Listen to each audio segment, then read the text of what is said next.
Today, guys, you're going to see how exponential functions are used to solve problems. How do mathematicians or whatnot use exponential functions?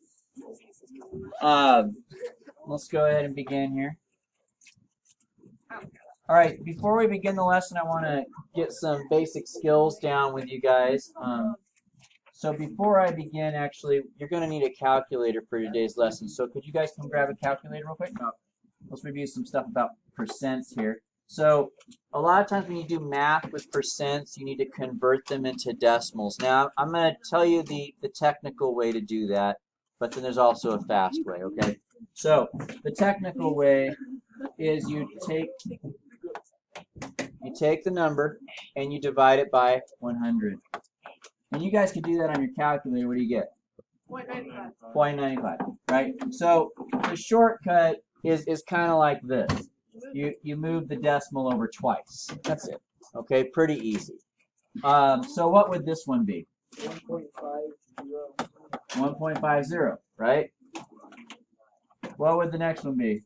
0.5. 0.5. How about this one? That'd be 1. And you could say 0.00 if you want. But there it is. This one, people mess up all the time. But what is it? It's 0.05.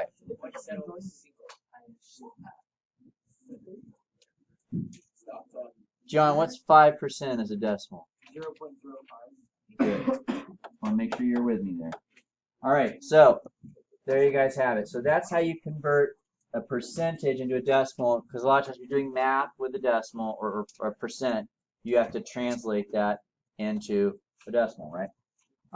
So let's go ahead and do a little bit more review kind of stuff here. Let's say that you guys got 12 bucks, right? You don't need to write this, just watch, because this is something you're going to need to know how to do. And let's say you wanted to increase that, increase it by, give me a percent. 24. 20, I heard 20 and 7. I'm going to do 27%. Let's say you want to increase that by 27%, okay? So if you're going to increase your $12, you're not going to lose your 12, are you? You're going to add to your 12, right? So you're keeping 100% of your money, right? But you're adding what percent to it? 27. In other words, you're going to end up with what percent? 127.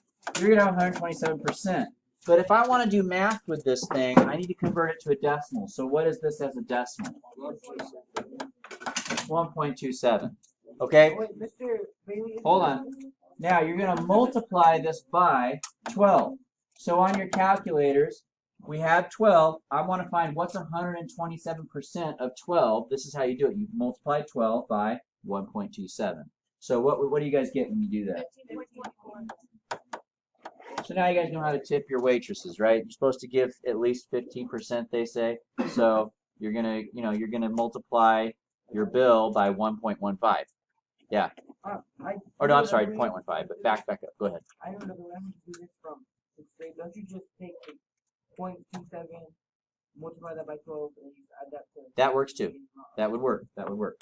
All right. So let's do another one here. I still wanna increase though. So let's do another dollar amount. Let's do, say I have $60, and let's say I want to increase it by 70%. 70%. Go ahead and see if you guys can calculate it really quick. What would you get if you had 60 bucks and you want to increase it by 70%? Okay, let's see. So 100% plus 70% is 170%, and as a decimal, that's 1.70, right? Multiply that by 60, and you guys say 102? Sounds good to me. All right. So let's do this. Let's say I had $60, and now let's say I wanted to decrease it by 70%. Well, now, how is the process going to change? What you're going to do is you're going to take 100%. You're going to take your money, right? And what percent do you want to take away from it? You want to lose 70% of that, right? What is that? That's 30. So in other words, you're going to be left with 30%. So what's 30%? How do you write that as a decimal? 0.30. Multiply that by 60. What do you get? Is good? So if you're decreasing, we subtract the percent. If you're increasing, you add the percent, right? Is good? All right.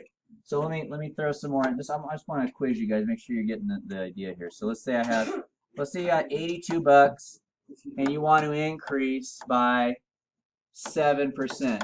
Go ahead and don't shout it out. Go ahead and work it out. I'm going to call on you to shout your answers, but go ahead. You already have it? Let me give them a chance to do it too. I actually want to use my card, Sam, but I still need to make you a card too, don't I?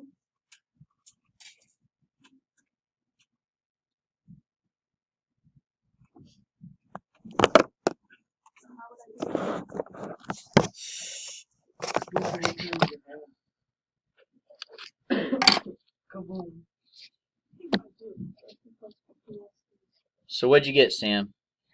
87.74. You are right. How'd you do that? You didn't get it? Oh no, well, I used it. Sure. So what we do is we take 100, right? And we add or subtract? Because it's increasing. And we add what? 7%. And we write that as a total, right? And that's a percent, but as a decimal, it's what? 1.7%. And I'm multiplying it by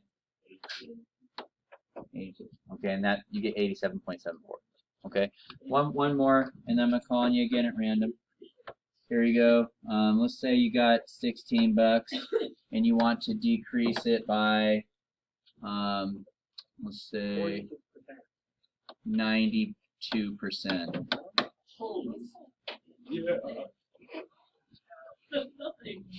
That was weird. Wait, 16 plus 9 is...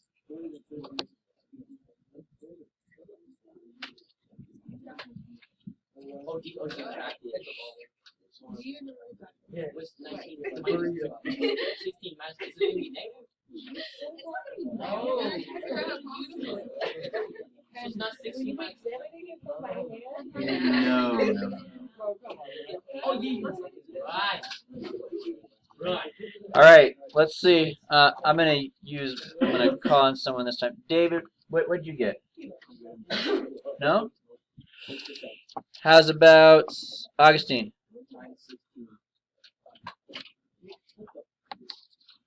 Alicia? 1.29?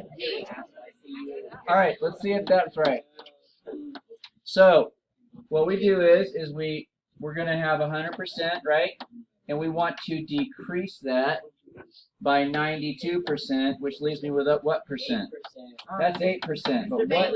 She said 1.28. What did I write? Oh. 1.9. All right. Now, if I have 8%, what is that as a decimal? 0.08. And I'm going to multiply that by what?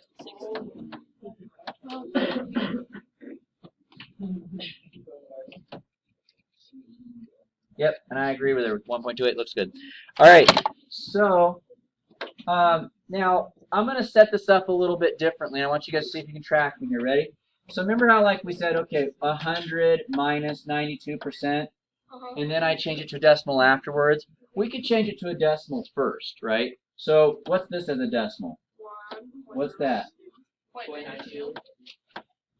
Right? And we're also multiplying it by what? Whatever number. Oh.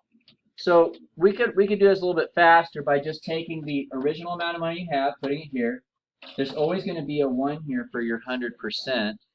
You have to know if it's plus or minus based on whether it's increasing or decreasing. But then your percent that you're actually adding or subtracting goes here. Okay? So that leads us to a formula we're going to use today, and it's this thing. So growth rate. So first of all, the number that you're adding or subtracting, that percentage, is what we're going to call a growth rate today, okay? So the percent that you're adding or subtracting is called your growth rate. Now here's the exponential growth and decay formula, all right? You guys remember this thing that we had 2 days ago? Remember that? What did the A represent? It still represents that. This is still our starting amount, so let's label that, starting amount. What did the B represent? The change. It was growth something. It was called a growth factor. This is the B. It's just written differently today. Instead of putting B there, I'm putting 1 plus or minus R, okay? But that's my growth factor. The whole thing is my growth factor. Oh. That's the thing that, in an exponential function, that's the thing you're multiplying by repeatedly, okay? Okay, now, but we have a new thing here, right? We have an R. No, that was there before. But the R, that has a name. That's going to be called the growth rate. That's the percent that you're adding or subtracting as you're increasing or decreasing the function, okay? Something else that you guys might want to add to this little piece of paper is circle this. Now I'd put plus means grow or increase, whereas subtraction means decay or decrease. So it's really the same formula as last time, but it's written differently. Instead of putting a B, we're putting this 1 plus or minus R. And the reason we're doing that is because the way that you work with exponential functions in real life, you don't really know the growth factor right off the bat. What you know is the growth rate. You know how much it's increasing by every so often. So we use the growth rate, we add or subtract it to 1, and that tells us the growth factor, and from there we can do everything that we want. Yes, the 1 will always be there, because that 1 represents your original amount, the 100% that you started with.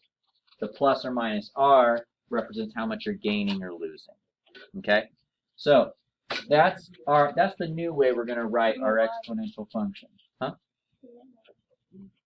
Oh, so the X and the Y, they represent our input. Like this is a number you plug in, and this is my output. This usually represents your final amount. And a lot of times when you're doing growth problems or decay problems, the T is usually time, like how much time it has gone by or whatever. So, all right. So let's do an actual. Oh, didn't realize I had that there. Okay. Let's go ahead and do example 1. All right.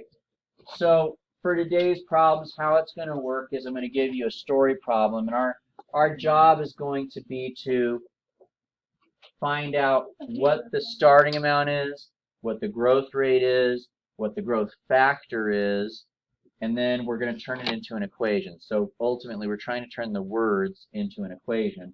Once you have the equation, you can answer a question about that word problem. So let's read it. In the year 2006, there were 233 million cell phone subscribers in the U.S. During the next few years, the number of cell phone subscribers increased by 6% every year. So, what is our starting amount? So I'm going to put A equals 233. Okay? Now remember, that's not really 233, right? That's 233 million, but we're not going to write 6 zeros. That's just too much. All right, what is the growth rate? Now remember, that's your percent, and we're representing it with an R. So what is my growth rate? Good job. I like how you changed it into a decimal. 0.06. It's the 6%. Now let me ask you a question. Is the number of cell phone subscribers increasing or decreasing? Increasing. So it's going to be a positive. We're increasing. If it's decreasing, you're going to subtract that percent. Okay? The next question asks us, what is the growth factor? So remember how I told you guys in the last slide, when you're looking at this little formula here, the growth factor is this whole thing, right? So my growth factor is 1 plus, because it's positive, right? 1 plus r. So what will my growth factor be? 126. Yeah, and remember, as a percent, that means 106%. Okay?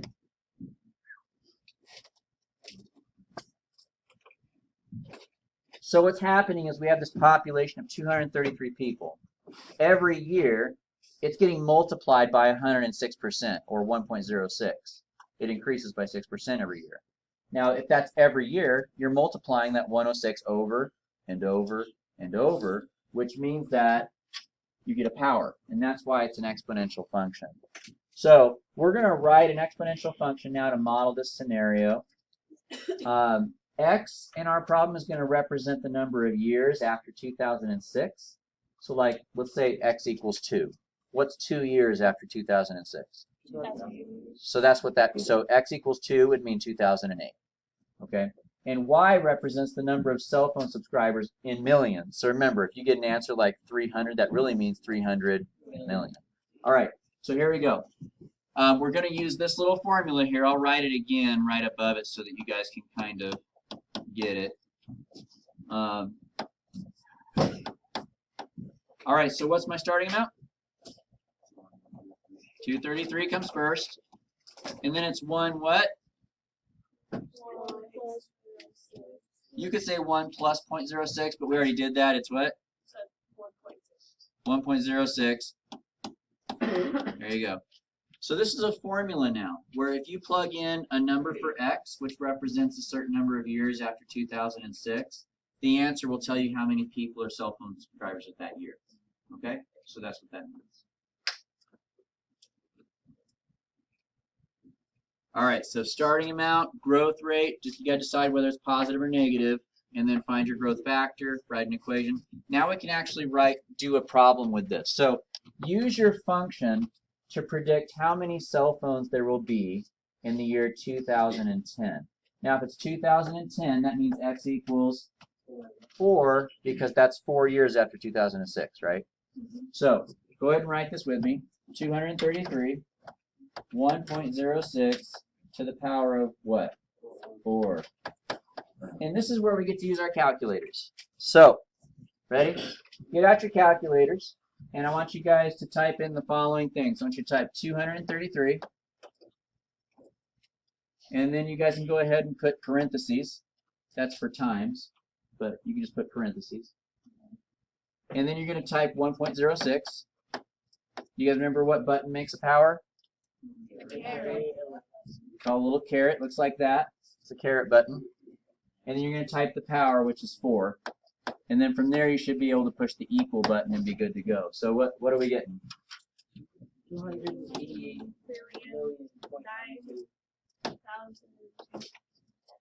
92,000. Go. 28 points. Oh, I did the tired. 288.9. Yeah, there's no zero between the minus. There's no zero? No, it's just 92. Okay. I got 294. Might have put it in the calculator wrong. Did you type it just like that up there? Huh. I'll look. Did you get 294 also? I got 294. We're getting some 294s out there, guys. Yeah, I got 294. Okay, so we're saying 294 then.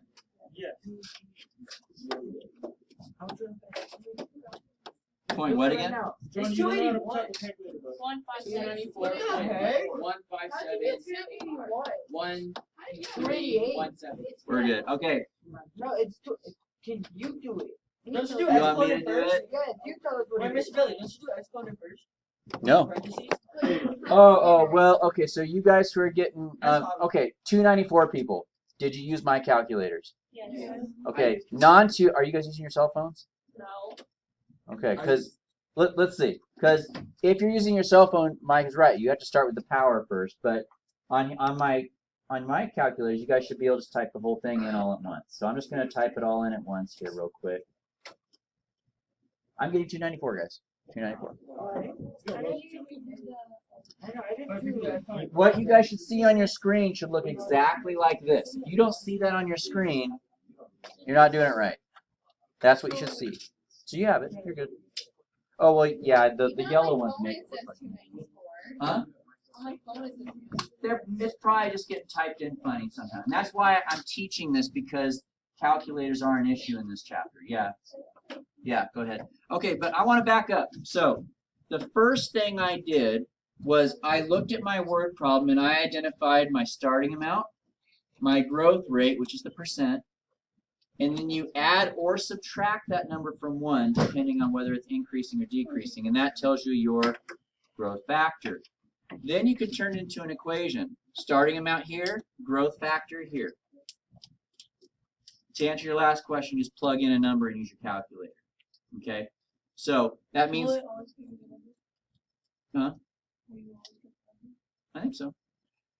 So 4 years after the year 2006, there will be 294 million cell phone subscribers, because the population of cell phone subscribers is increasing by 6% every year. Okay, so that's what that means. All right, so I'm gonna throw some at you guys here. I wonder. Yeah, we'll just do 2 examples. So I didn't print it for you, and I don't want you guys to take it time to write it down either. I just want you to write down your answers and have them ready for me. So go ahead and work that out. Okay, I'll pause the video here for you. All right.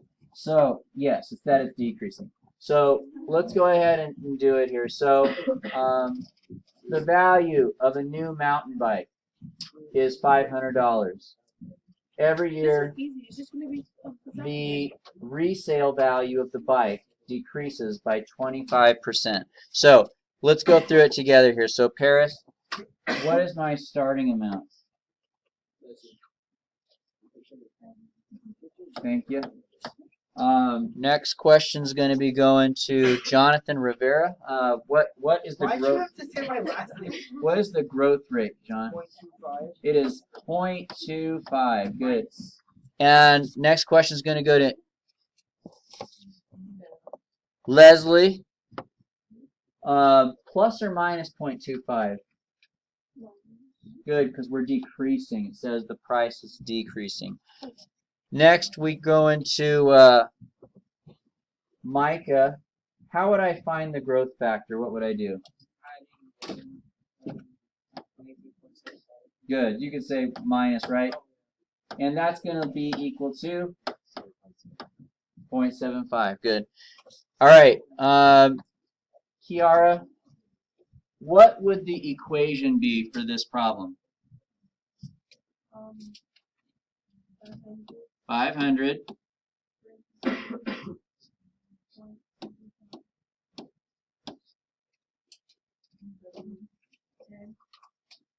in? Oh, 10. You could do that. I'm going to say x for now. Just x and y, because that's the equation, right? Now, when do we plug in the 10? That's for step 5. So let's go ahead and do that. Go ahead and figure out what this would be. We want to predict what the value of the bike will be after 10 years. So go ahead and do that, and I'll call you in a second to share out your answer, and we should be good to go. I think it's a lot of it. Can I say answer? Hmm? Can I see my answer? Once we're ready, I think it's a goal. Okay. Yeah, I'll call on you. I don't know the answer yet, but we'll see.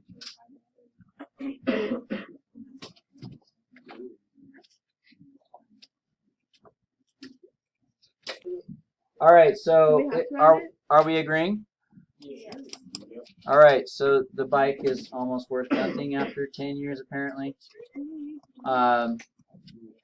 So let's see. That's it. That's it. I think you guys are good. I don't think I need to give you a student practice, because you guys walked me through that pretty well. So that's it, we're done? I think we're done. For the day? Let me make sure I don't have something else. I'm pretty sure we're good. Yeah, we're good. I can put the homework up, yeah. And you guys are welcome to do as you will with your time here. What up, G? How much questions? Am I more annoying than my sisters?